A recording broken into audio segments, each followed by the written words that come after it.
India का सबसे लंबा और सबसे प्यारा कॉमेडी शो तारक मेहता का उल्टा चश्मा हाल ही में पूरे 17 साल का हो गया है।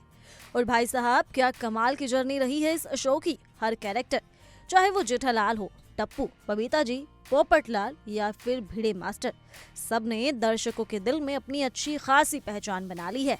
शो आज भी टीआरपी लिस्ट में टॉप पर बना हुआ है, लेकिन एक नाम है जिसकी कमी लोग आज भी सबसे ज्यादा महसूस करते हैं। जी हाँ, हम उन्हीं की बात कर रहे हैं, यानी दयाबेन की। दया भाभी वही है माँ माताजी कहने वाली, गड़ा परिवार की धड़कन और जेठा लाल की झलक दिखते ही गरबा शुरू कर देने वाली हमारी प्यारी दयाबेन पिछले कई सालों से शो में गायब है। साल 2018 में जब दिशा वकानी मैटरनिटी लीव पर गई तो फैंस को लगा कि कुछ ही महीनों में वापस आ जाएंगी, लेकिन आज 5 साल से भी ज्यादा हो गए और अब तक उनकी वापसी के कोई ठोस संकेत नहीं मिले। लेकिन अब लगता है दयाबेन की कुर्सी फिर से भरने वाली है और इस बार नाम जो सामने आया है, जिसे सुनकर इंटरनेट पर हंगामा मच गया है, वो नाम है भारती सिंह का। जी हाँ, कॉमेडी क्वीन के नाम से पहचाने जाने वाली भारती सिंह दयाबेन के किरदार में क्या नजर आएंगी, चलिए जानते हैं। दरअसल हाल ही में एक इवेंट में जब तारक मेहता का उल्टा चश्मा के निर्माता असित कुमार मोदी और कॉमेडी क्वीन भारती सिंह आमने सामने आई तो कुछ ऐसा हुआ जिसने सबका ध्यान खींच लिया।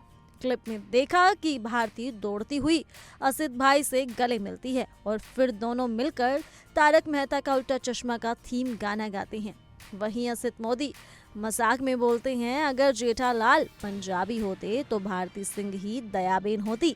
अब भाई इतना सुनते ही इंटरनेट पर बवाल मच गया। नेटिजन्स ने भर भर के कमेंट किए हैं कि व्हाई नॉट, भारती सिंह के अंदर वो सारे गुण हैं जो एक नई दयाबेन के लिए चाहिए हैं।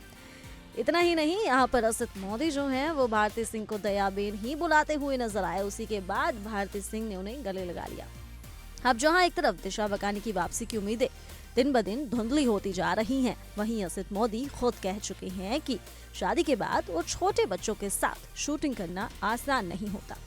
दिशा की लाइफ अब बदल चुकी है, लेकिन उन्होंने ये भी कहा कि अगर कोई चमत्कार हो जाए और दिशा वापस आ जाए तो खुशी की बात ही होगी, नहीं तो नई दया की तलाश शुरू करनी पड़ेगी। और अब शायद वो तलाश भारती सिंह पर आकर रुक सकती है। सोचिए जरा, दयाबेन का गरबा स्टाइल प्लस भारती की कॉमिक टाइमिंग, मतलब हंसी के पटाखे फूटेंगे हर एपिसोड में। जेठालाल के साथ उनकी केमिस्ट्री तो पहले ही सुपर हिट हो सकती है। फिलहाल मेकर्स की तरफ से कोई ऑफिशियल अनाउंसमेंट नहीं हुई है, लेकिन फैंस के मन में तो अब एक ही सवाल गूंज रहा है, क्या भारती सिंह बनेंगी असली दयाबेन? क्या शो को मिलेगी उसकी खोई हुई रौनक? क्या गोकुल धाम में फिर से गूंजेगा हे माता माता जी? और क्या जेठालाल की जिंदगी में फिर आएगी वो मस्ती? आपका क्या कहना है? क्या आप देखना चाहते हैं भारती सिंह को दयाबेन के किरदार में? तो आप हमें कमेंट में अपनी राय जरूर बताएं और इसी के साथ तमाम खबरों के लिए जुड़े रहिए इंडिया डेली के डिजिटल प्लेटफॉर्म के साथ।